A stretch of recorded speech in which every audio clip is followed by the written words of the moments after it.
YouTube ಚಾನಲ್ಗೆ ಸ್ವಾಗತ. ಎಲ್ಲರಿಗೂ ನಮಸ್ಕಾರಗಳು.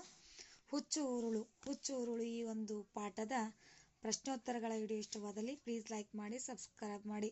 ಮೊದಲನೇದಾಗಿ ಹುಚ್ಚು ಉರುಳು ಇದೊಂದು ಪೂರಕ ಪಾಠ ಆಗಿರುತ್ತೆ. ಇದರಲ್ಲಿ ಕೃತಿಕಾರರ ಪರಿಚಯನ ಮೊದಲನೇದಾಗಿ ಬರಿಬೇಕು. ಅದೇ ರೀತಿ ನಾನು ಕೃತಿಕಾರರ ಪರಿಚಯ ಬರೆದಿದ್ದೀನಿ ಹುಚ್ಚು ಉರುಳು ಒಂದು ಪೂರಕ ಪಾಠದಿಂದ.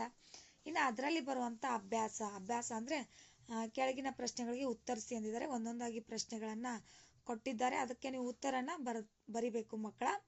ಮೊದಲನೇ ಪತ್ರದಲ್ಲಿ ಭಾಷಣಕಾರರು ಯಾವ ಸಮಸ್ಯೆಯನ್ನು ಹೇಳಿಕೊಳ್ಳುತ್ತಾರೆ? ಮೊದಲನೇ ಪತ್ರದಲ್ಲಿ ಭಾಷಣಕಾರರು ತಮ್ಮ ಪ್ರವಾಸದ ಖರ್ಚು ಮತ್ತು ಮೂರನೆಯ ಮಗುವನ್ನು ಕರೆದುಕೊಂಡೇ ಬರಬೇಕಾದ ಅನಿವಾರ್ಯತೆಯನ್ನು ತಿಳಿಸುತ್ತಾರೆ. ಇದರಿಂದ ಅವರ ಆರ್ಥಿಕ ಪರಿಸ್ಥಿತಿಯು ಪರೋಕ್ಷವಾಗಿ ಪ್ರತಿಧ್ವನಿಸುತ್ತದೆ. ಭಾಷಣಕಾರರ ಭಾಷಣದ ವಿಶೇಷವೇನು? ಭಾಷಣಕಾರರ ಭಾಷಣದ ವಿಶೇಷ ನಮ್ಮ ಆರ್ಥಿಕ ದುಸ್ಥಿತಿ. ಭಾಷಣಕಾರರಿಗೆ ಪತ್ರ ಬರೆದವರು ಯಾರು? ಭಾಷಣಕಾರರಿಗೆ ಕರ್ನಾಟಕದಲ್ಲೊಂದೂರಿನ ನಾಡ ಹಬ್ಬ ಸಮಿತಿಯ ಕಾರ್ಯದರ್ಶಿಗಳು ಪತ್ರ ಬರೆದಿದ್ದರು.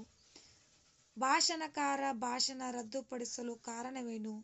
ಭಾಷಣಕಾರರು ಭಾಷಣ ರದ್ದುಪಡಿಸಲು ನಾಡ ಹಬ್ಬ ಸಮಿತಿಯ ಆರ್ಥಿಕ ದುಸ್ಥಿತಿ ಕಾರಣವಾಯಿತು. ಭಾಷಣಕಾರರ ಸಮಸ್ಯೆಗೆ ಕಾರ್ಯದರ್ಶಿಗಳ ಕೊನೆಯ ಉತ್ತರವೇನು?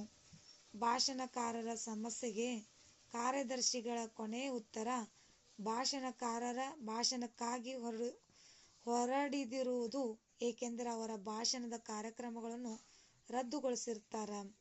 ಇಲ್ಲಿಗೆ ಇವತ್ತಿನ ಹುಚ್ಚು ಉರುಳು ಈ ಒಂದು ಪಾಠದ ಪ್ರಶ್ನೋತ್ತರಗಳ ವಿಡಿಯೋ ಇಷ್ಟವಾದಲ್ಲಿ ಪ್ಲೀಸ್ ನಮ್ಮ ಚಾನಲ್ಗೆ ಲೈಕ್ ಮಾಡಿ, ಸಬ್ಸ್ಕ್ರೈಬ್ ಮಾಡಿ, ಶೇರ್ ಮಾಡಿ. ನಮ್ಮ ಚಾನಲ್ನ ಆದಷ್ಟು ನೋಡಿ. ಥ್ಯಾಂಕ್ ಯು, ಧನ್ಯವಾದಗಳು.